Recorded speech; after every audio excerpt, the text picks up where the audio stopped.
I'm 150 feet down an illegal mine shaft in Ghana. The air is thick with heat and dust, and it's hard to breathe. I can feel the brush of sweaty bodies passing me in the darkness, but I can't see much else. I hear voices talking, but mostly the shaft is this cacophony of men coughing and stone being broken with primitive tools. Like the others, I wear a flickering, cheap flashlight tied to my hair with this elastic, tattered band, and I can barely make out the slick tree limbs holding up the walls of the 3-foot square hole dropping hundreds of feet into the earth. When my hand slips, I suddenly remember a miner I had met days before who had lost his grip and fell countless feet down that shaft. As I stand talking to you today, these men are still deep in that hole, risking their lives without payment or compensation, and often dying. I got to climb out of that hole, and I got to go home. But they likely never will, because they're trapped in slavery. For the last 28 years, I've been documenting indigenous cultures in more than 70 countries on 6 continents. And in 2009, I had the great honor of being the sole exhibitor at the Vancouver Peace Summit.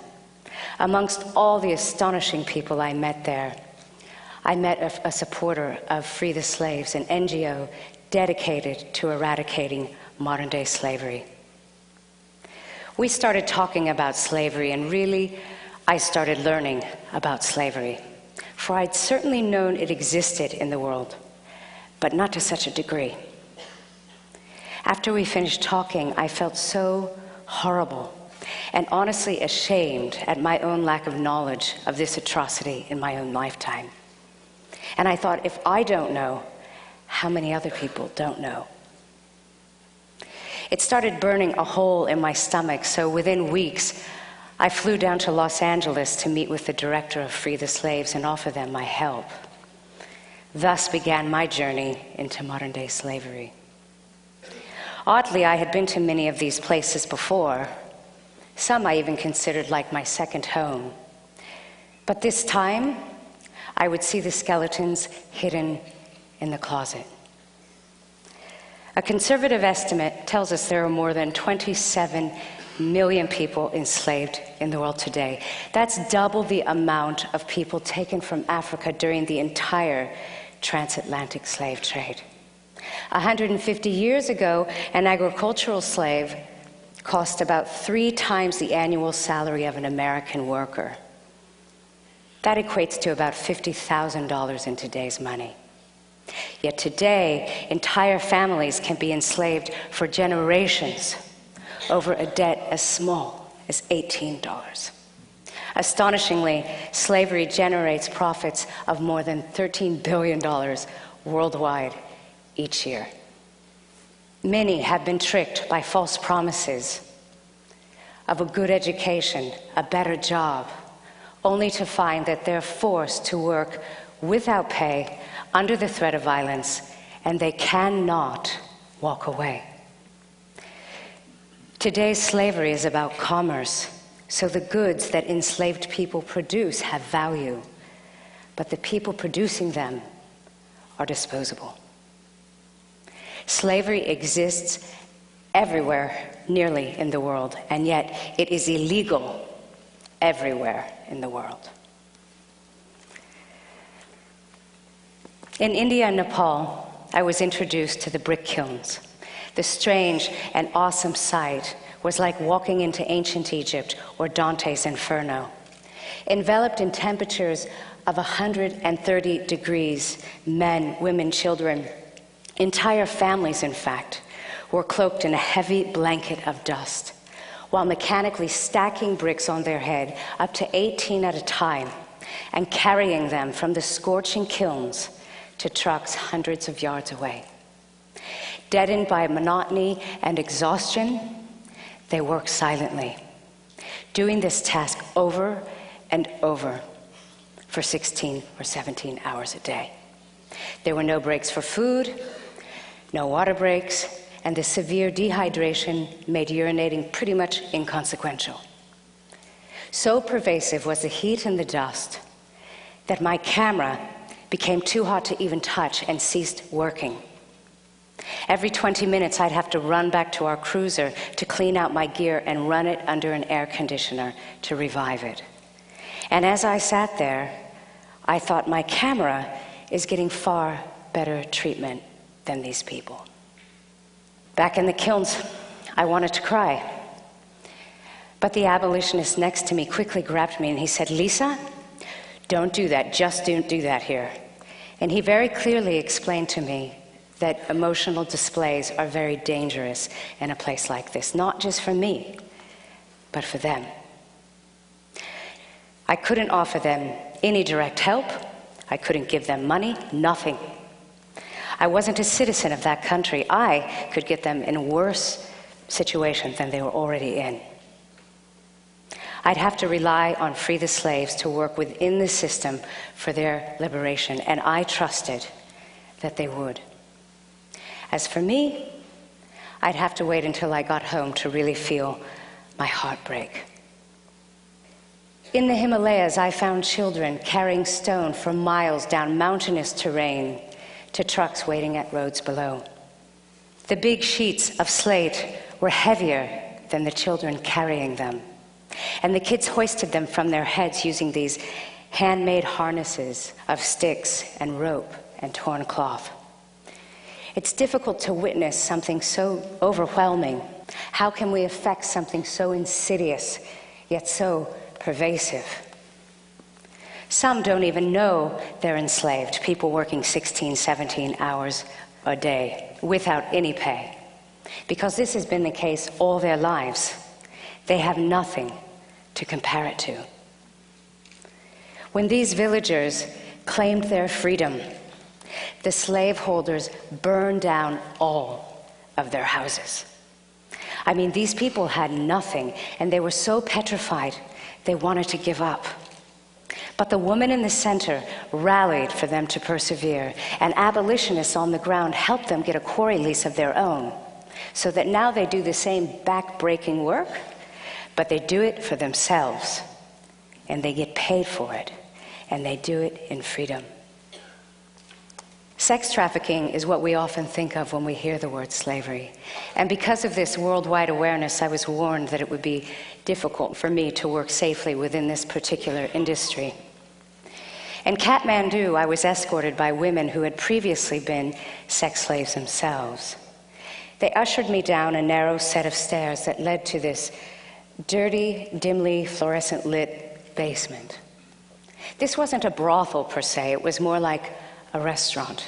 Cabin restaurants, as they're known in the trade, are venues for forced prostitution. Each has small, private rooms where the slaves, women, along with young girls and boys, some as young as 7 years old, are forced to entertain the clients, encouraging them to buy more food and alcohol. Each cubicle is dark and dingy, identified with a painted number on the wall, and partitioned by plywood and a curtain. The workers here often endure tragic sexual abuse at the hands of their customers. Standing in the near darkness, I remember feeling this quick, hot fear.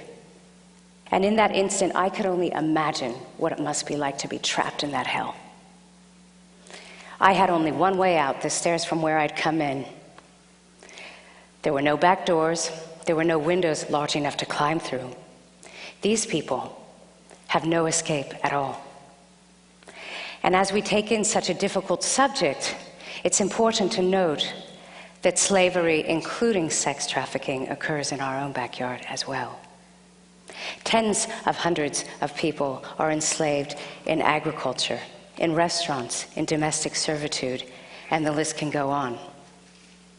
Recently, the New York Times reported that between 100,000 and 300,000 American children are sold into sex slavery every year. It's all around us. We just don't see it. The textile industry is another one we often think of when we hear about slave labor. I visited villages in India where entire families were enslaved in the silk trade. This is a family portrait. The dyed black hands are the father, while the blue and red hands are his sons. They mix dye in these big barrels, and they submerge the silk into the liquid up to their elbows. But the dye is toxic. My interpreter told me their stories. We have no freedom, they said. We hope still, though, that we could leave this house someday and go someplace else where we actually get paid for our dying. It's estimated that more than 4,000 children are enslaved on Lake Volta, the largest man-made lake in the world. When we first arrived, I went to have a quick look. I saw what seemed to be a family fishing on a boat. 2 older brothers, some younger kids. Makes sense, right? Wrong. They were all enslaved. Children are taken from their families and trafficked and vanished. And they're forced to work endless hours on these boats on the lake, even though they do not know how to swim. This young child is 8 years old. He was trembling when our boat approached, frightened it would run over his tiny canoe. He was petrified he would be knocked in the water.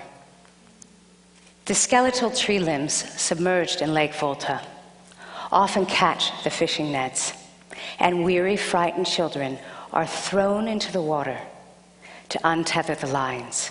Many of them drown. For as long as he can recall, he's been forced to work on the lake. Terrified of his master, he will not run away. And since he's been treated with cruelty all his life, he passes that down to the younger slaves that he manages. I met these boys at 5 a.m. when they were hauling in the last of their nets. But they had been working since 1 a.m. in the cold, windy night. And it's important to note that these nets weigh more than 1,000 pounds when they're full of fish. I want to introduce you to Kofi. Kofi was rescued from a fishing village. I met him at a shelter where Free the Slaves rehabilitates victims of slavery. Here he's seen taking a bath at the well, pouring big buckets of water over his head. And the wonderful news is, as you and I are sitting here talking today, Kofi has been reunited with his family. And what's even better, his family has been given tools to make a living and to keep their children safe. Kofi is the embodiment of possibility. Who will he become? Because someone took a stand and made a difference in his life. Driving down a road in Ghana with partners of Free the Slaves, a fellow abolitionist on a moped suddenly sped up to our cruiser and tapped on the window. He told us to follow him down a dirt road into the jungle. At the end of the road, he urged us out of the car and told the driver to quickly leave. Then he pointed toward this barely visible footpath and he said, "This is the path, this is the path, go."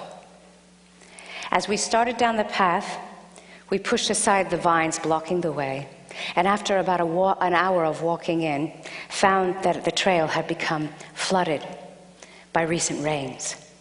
So I hoisted the photo gear above my head as we descended into these waters up to my chest.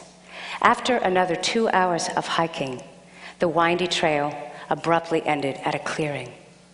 And before us was a mass of holes that could fit into the size of a football field. And all of them were full of enslaved people laboring. Many women had children strapped to their backs while they were panning for gold, wading in water poisoned by mercury. Mercury is used in the extraction process. These miners are enslaved in a mine shaft in another part of Ghana.